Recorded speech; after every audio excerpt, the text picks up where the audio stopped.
English Easy Podcast. Hello, learners. Welcome back to English Easy Podcast, your partner to learning English. And today we are getting into something that I honestly think every single one of you listening has experienced at some point. Like, what if I told you that the totally exhausting, brain-fogging frustration you feel when you can't remember a basic vocabulary word isn't actually a sign that you're failing? Right, yeah. It's actually a biological requirement for fluency, which sounds crazy, I know. It really does.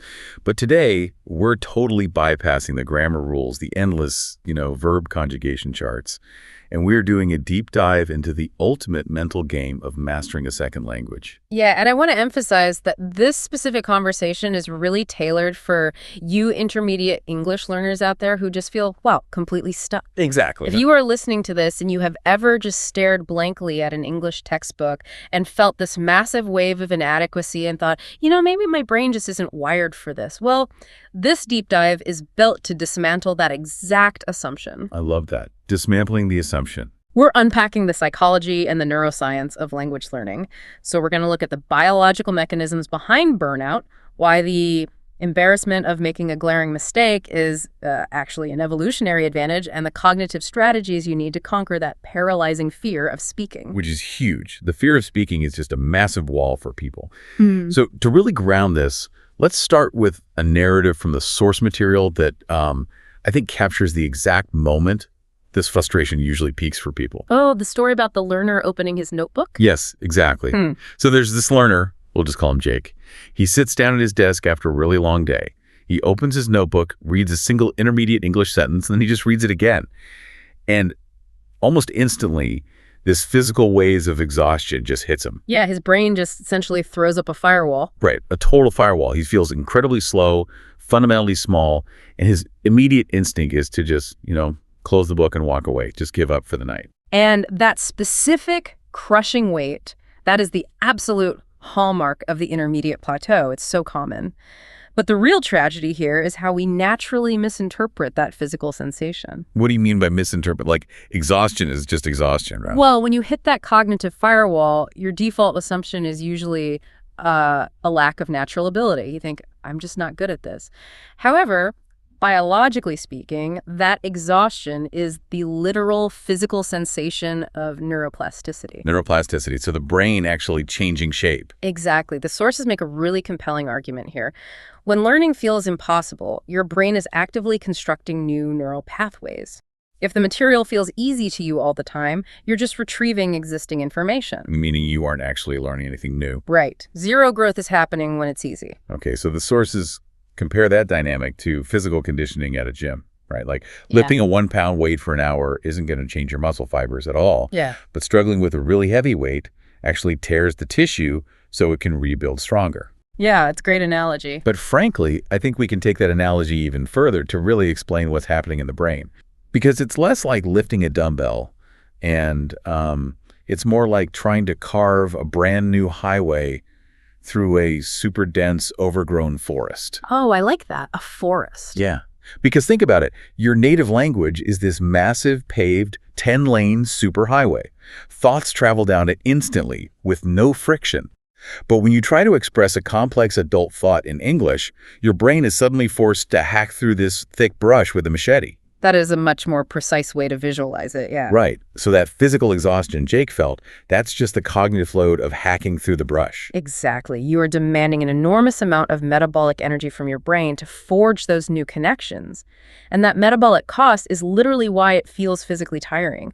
Your brain is burning calories to build that road. Which is fascinating, but it raises a pretty obvious problem, doesn't it? Yeah, motivation. Exactly. It is incredibly difficult to stay motivated when you are expending all this metabolic energy hacking through the forest, but you look around and it seems like you haven't moved an inch. Right. The lack of visible progress. Yeah. Like there are days when you study intensely, you put in the work, but you still stumble over basic conversational phrases. The effort just doesn't seem to correlate with the output. You feel like you're getting nowhere. And that discrepancy introduces one of the most vital psychological concepts in our research today. It's this phenomenon of walking in the fog. Walking in the fog. Okay, explain that. So imagine you are hiking up a steep mountain, but you are totally engulfed in a dense, blinding fog. Your visibility is limited to maybe a 1-meter radius around you. You can barely see your own feet. Exactly. You cannot see the summit, and you cannot look down to see the valley you just climbed out of. Now, because the human brain heavily relies on visual immediate feedback loops to, release dopamine and give you a sense of reward, the lack of a changing landscape tricks your brain into thinking you are standing completely still. Oh, wow. So the brain concludes that because there's no immediate visible reward, the effort is just wasted. Precisely. The fog strips away your perception of progress. But the objective reality is that with every single step you take, your elevation is actually changing. You are moving up. That is such a powerful image. Yeah, learning English at the intermediate level is essentially a prolonged walk through that cognitive fog. You might only have the visibility to see, today's confusing grammar structure or today's awkward conversation. Right, the struggle right in front of your face. Yeah, but those micro steps compound over time. It requires shifting your mindset from relying on that immediate feedback to just trusting the underlying system. And a major part of trusting that system means accepting what happens when you inevitably have to interact with someone while you're still in the fog. Because eventually you do have to open your mouth. You do. You can't just study in a vacuum forever. Right. And that exposes you to the absolute highest point of friction in language learning, the public mistake. Oh, yeah. Mistakes represent a crucial bifurcation point for learners. It's a fork in the road. A large percentage of people, when faced with that friction, they choose to retreat into what we classify as the easy zone. The easy zone. That sounds tempting, honestly. It is, because the easy zone is a fully controlled environment. You only use vocabulary you have 100% mastered. You only speak when you have mentally rehearsed the sentence structure like 3 times in your head to ensure it's grammatically perfect. So it's safe. No one's going to laugh at you. Exactly. It is incredibly safe, and it completely prevents any social friction. But returning to your highway analogy from earlier, staying in the easy zone means you are just driving back and forth on the tiny little dirt path you've already cleared. Ah, so you aren't hacking any new territory. You're just pacing. Exactly. You are just pacing. So making a mistake is actually the tangible proof that you have stepped off the cleared path and into the brush. Yes, exactly. It means you are brave. The sources provide this fantastic, highly relatable anecdote about this that I just have to share. Oh, the board one. Yes, please share it. Yes. So there's this learner who is trying to tell a group of people that they had no plans. They just wanted to say, I am bored. Right, a very standard sentence. Super standard. But instead, they confidently announced to the entire room, I am very boring.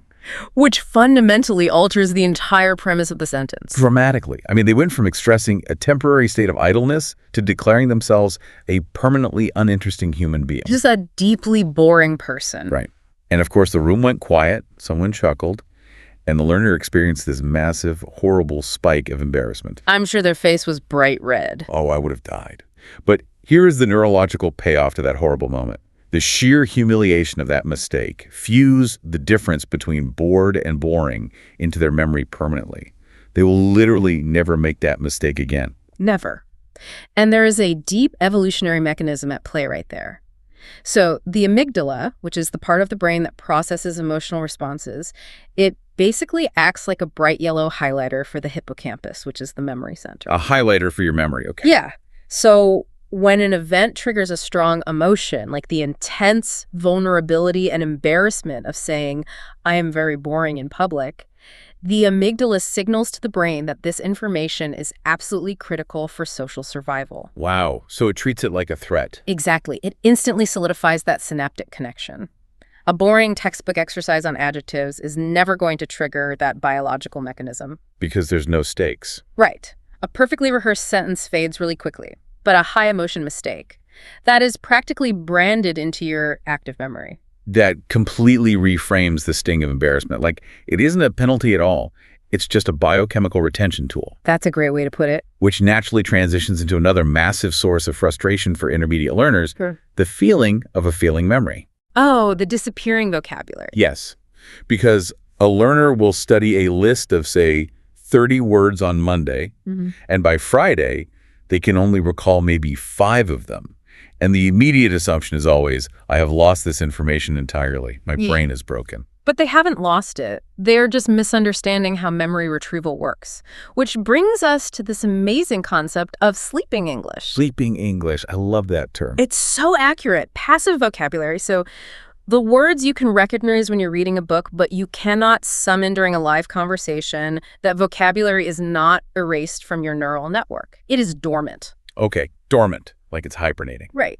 To use a technology analogy, the vocabulary isn't deleted from your hard drive. It just isn't currently loaded into your active RAM. So when a learner thinks they're starting over from scratch because they forgot a word, they're actually just dealing with an indexing problem. The file is there, they just can't find it fast enough. Exactly. Every subsequent time you encounter that sleeping vocabulary, whether you hear it in a movie, read it in a news article, or you attempt to use it in conversation and fail, you are sending a search query to the hard drive. You're forcing the brain to look for it again. Yes.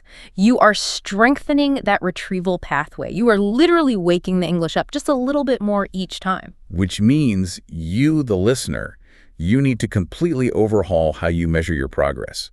Because if you evaluate your vocabulary retention on like a 24-hour cycle, you are always going to feel like you're hemorrhaging information. The timeline is just way too narrow. Way too narrow. You have to zoom out and evaluate your active RAM month over month or year over year to actually perceive how much of your sleeping English has been brought online. Stop judging your daily hiccups. That macro perspective is absolutely essential, but, recognizing the necessity of long-term tracking leads us directly into a very practical wall. Well, we can intellectualize the value of mistakes and the mechanics of sleeping vocabulary all day long.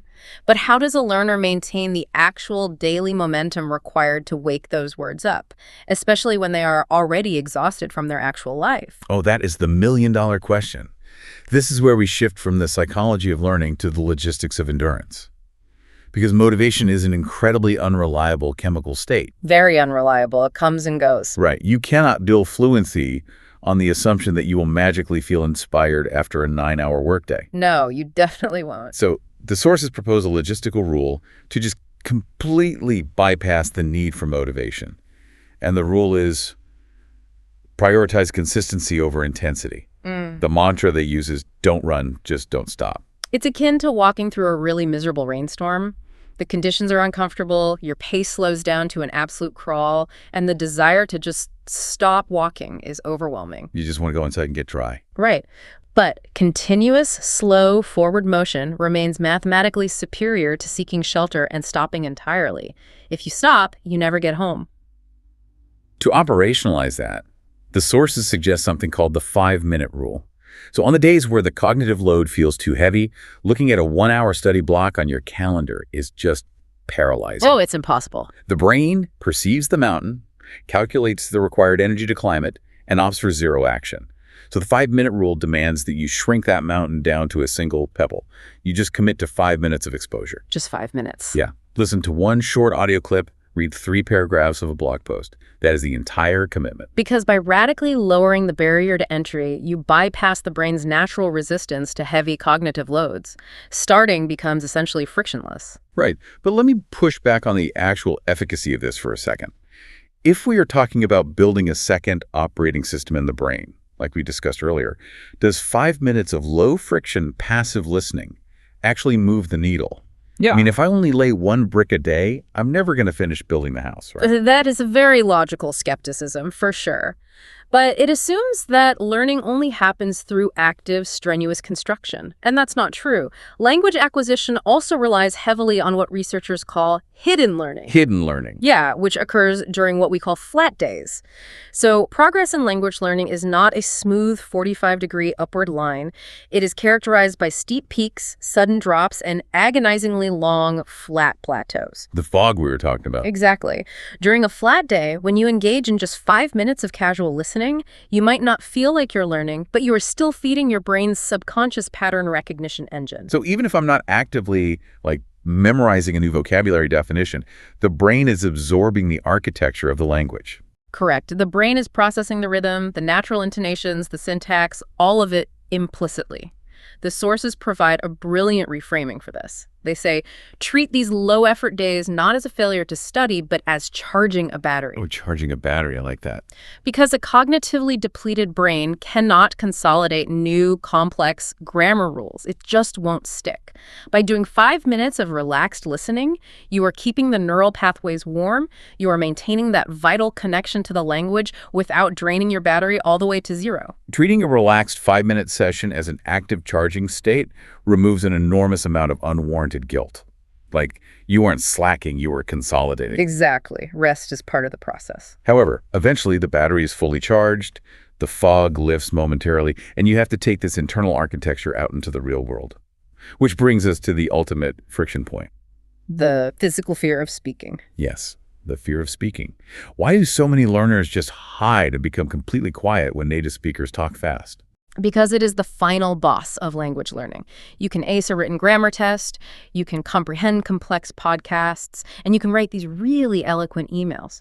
But the exact moment a native speaker initiates a rapid-fire conversation, the physiological response just takes over. It's a literal fight-or-flight reaction. Like, your heart rate skyrockets, your hands tremble, your mind goes completely, totally blank. Your body reacts to a fast-talking barista the exact same way it would react to a physical predator in the woods. It does. And the natural instinct is to view that physical panic as definitive proof that you are not ready to speak. We view the trembling hands as a lack of competence. But that's not what it is. Not at all. The sources fundamentally flip the script on this biological reaction. They argue that fear is not an indicator of weakness. Fear is an indicator of value.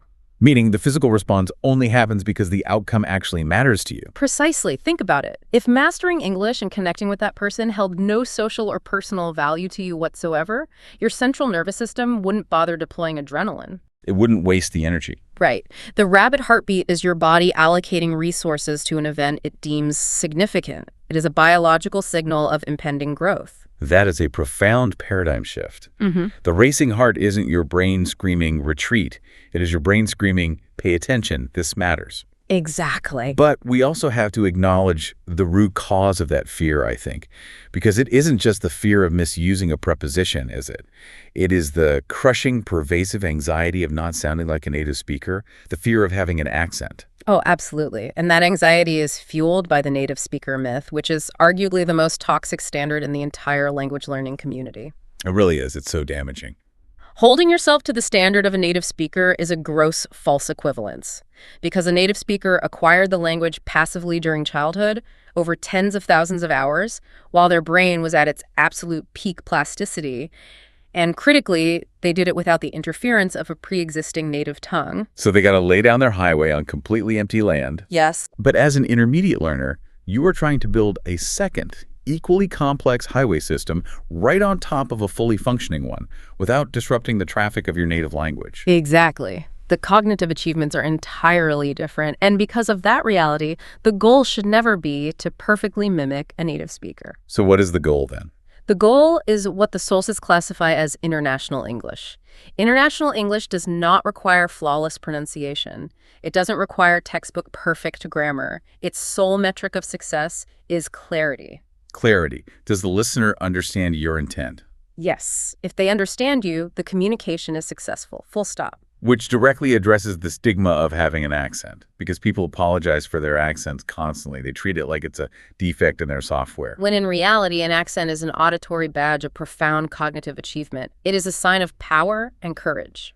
I want to pause and just make sure that lands for everyone listening. An accent is a sign of power. It provides literal, undeniable proof that you speak more than one language. It demonstrates that you have willingly subjected yourself to the fog, the exhaustion, and the embarrassment just to bridge a gap between two cultures. It is an indicator of resilience, not a flaw to be masked. So, taking all of this out of the abstract and into reality, we have a specific interactive challenge for you, the listener, right now. I love this part. We've deconstructed the easy zone, the hidden learning, the biology of fear. So your practical application for today is to speak one English sentence out loud. Just one. Just one. And you don't have to seek out a native speaker to do it. You can say it in your car. You can say it to your reflection in the mirror, or simply whisper it to yourself while you are walking. The environment doesn't matter. The physical vocalization does. And the sources emphasize a critical final step to that challenge, which I think is so important. After you speak that sentence aloud, consciously smile. Not because the grammar was perfect, but simply because you initiated action. You actively stepped out of the easy zone and generated forward momentum. Action is literally the only known antidote to the physical freeze response. It breaks the paralysis. And, if we look at the ultimate trajectory of this entire process, the stakes extend far beyond linguistic fluency. Language learning is essentially a crucible for broader life resilience. How so? Like, how does it translate to the rest of your life? Well, when you hit that cognitive firewall we discussed earlier, when the fog is thick and you are exhausted and you choose to quit, you aren't just abandoning a vocabulary list. What are you abandoning? You are implicitly training your brain to retreat when confronted with sustained friction. You are writing a psychological rule that says, when the cognitive load is too heavy, the appropriate response is surrender. I can't do hard things. Wow. You are basically building a habit of quitting. But the inverse is also true. If you choose to sit in the discomfort of the flat days, if you accept the embarrassment of public mistakes, and if you force the words out despite the adrenaline spike, you are engineering profound internal trust. You're proving it to yourself. Exactly. You are proving to your own nervous system that you can navigate extended periods of incompetence without breaking. That specific type of resilience transfers to every other complex challenge you will face in your career and your life. That elevates the entire process so much. Sticking with English is a mechanism for developing grit. And I think a massive roadblock to developing that grit is the flawed timeline of confidence. Oh, people get the timeline so wrong. They really do. Yeah. Most learners operate under the assumption that confidence is a prerequisite for action. They tell themselves, once I memorize this final grammar rule, then the fear will dissipate, I will feel confident, and then I will start speaking. Which is neurologically backward. Confidence is never a prerequisite. It is a byproduct. The action must occur first, accompanied by all the inherent fear, the trembling hands, and the errors. You have to do it scared. Yes. The brain observes you surviving that terrifying exposure, and the reward it issues afterward is confidence. Your English does not need permission. That quote from the source material is the perfect summation of all of this. You do not need a native speaker's validation or a perfect test score to authorize your voice. Your voice is valid, even if it is currently shaking. It is entirely valid.